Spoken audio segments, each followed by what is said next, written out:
এটি একটি চাপড়ি রুটি বানানোর ভিডিও। এখানে আগে চাপড়িটার গোলাটা একটু মোটা করে একটা গরম তাওয়াতে সুন্দর করে স্প্রেড করে গোল করে দিয়ে দিব। দেন আস্তে আস্তে এপিট ওপিট করে সুন্দর করে এটাকে ভেজে নিব, যাতে কোনো রকমের রুটির মতো যেন ভাজা হয় আর কোনো রকম কাঁচা ভাবটা না থাকে। এখানে আমি প্রথমে দিতে গিয়ে হচ্ছিল না, পর আমি টেনে টুনে কোনো রকমের গোল করে দিয়ে দিলাম। এবার এপিট ওপিট করে সুন্দর করে চেপে চেপে ভেজে নিব। আমি এর সাথে ভর্তা খেলেও ভালো লাগে, আবার মিষ্টি দিয়েও খাওয়া যায়, সেমাই দিয়েও খাওয়া যায় এই চাপড়ি রুটি।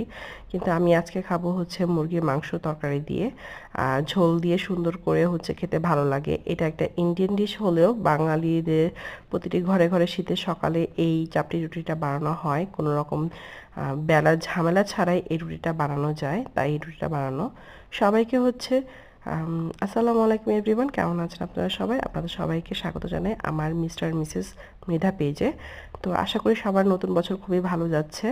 আমার আমার বছরটা এবার খুব ভালো যাওয়া শুরু করেছে। আপনারা দোয়া করবেন যাতে আমরা, আমার পরিবার সহ সকলে যেন ভালো থাকি, সুস্থ থাকি। Thanks for watching.